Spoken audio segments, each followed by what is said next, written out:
I'm Megan. I am a registered massage therapist and a yoga teacher here at the Coach House, and today we are talking about stretching for the lower leg.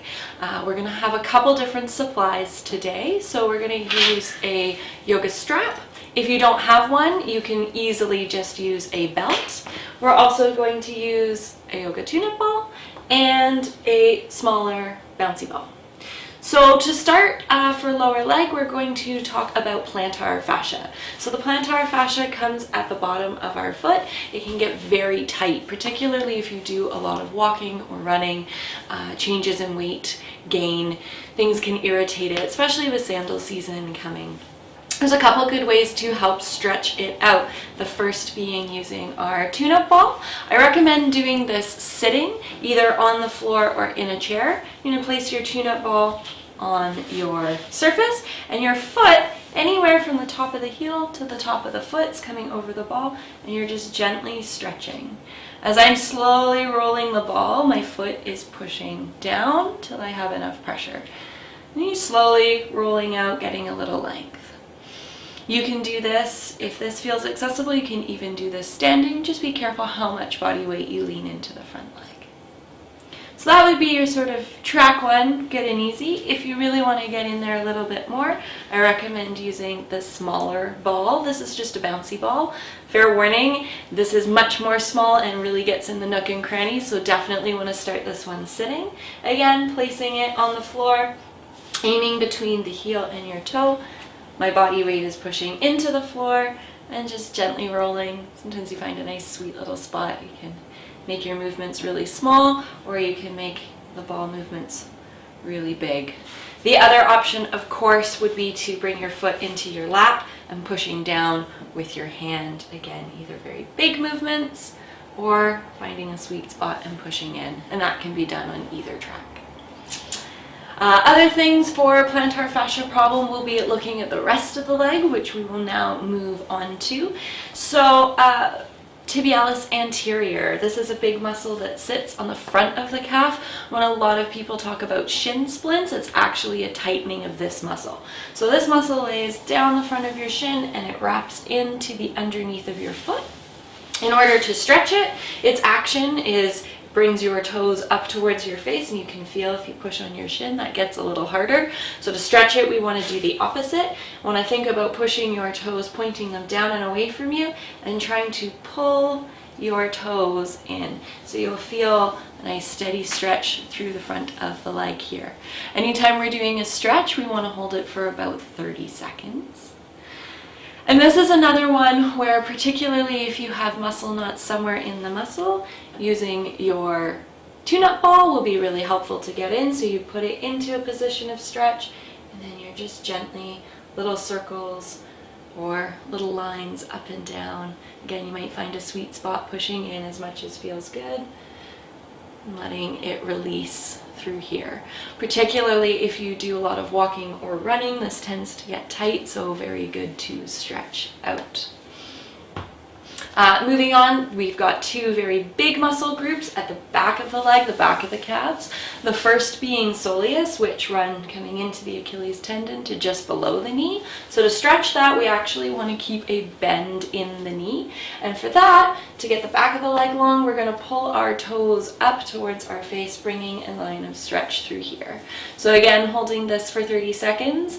Often I find that this doesn't get into the stretch enough, so this is where your strap is really helpful. You're going to lay the flat part of your strap along the base of your toes, and just gently pulling up helps to deepen the stretch just a little bit more. So even though my knee is bent, I'm thinking about pushing my heel down and away from me, so I'm getting that length through the leg. So after holding this for 30 seconds, we're going to come into the other big muscle at the back of the legs. This one's called gastrocnemius. This one again feeds into the Achilles tendon, but it comes all the way up and past the knee. So in order to stretch this, we're going to let our legs come long. And just like with soleus, we're curling our toes back towards our face to get the back of the leg nice and long. So my knee is straight, my toes are pulled back. Holding this for 30 seconds. Again, if we're maybe not feeling that line of pull we want, taking your strap, Strap coming across the base of the toes, and as I pull gently back towards my body, my heel is still pushing out and away, allowing that length to happen. Excellent. All right. Letting the back of the leg relax, we have some smaller stabilizing muscles on both sides of the legs. So I'm going to start with tibialis posterior. This one's very hard to find. So the easiest thing to do is if you touch your leg, you can feel your shin bone coming down and just letting your leg relax and be soft. So these gastrocs, the calves at the back, are nice and soft. And you'll find your shin bone here, and I'm just going to walk to the inside of my leg until I feel that kind of squishy muscle mass. Tib post lines the inner lower leg bone all the way coming down here. It can be hard to isolate to stretch, so that's where, again, your tune-up ball, and just gently, it's a really small movement right along the shin. And you're just gently rolling up and down. So your step one here would be the larger tune-up ball, getting a nice broad base. And much like a stretch, you're going to kind of want to roll for about 30 seconds. If you're wanting to go a little bit deeper, a little more specific, taking a smaller version of the ball, you can still place it in your hands, finding your shin, dropping right off. You can even do that one with your thumbs, just gently pushing along the edges of the shin bone to let it release. Last but not least is our tibialis muscles. They come on the outside, our peroneals lining up the side of the calf here.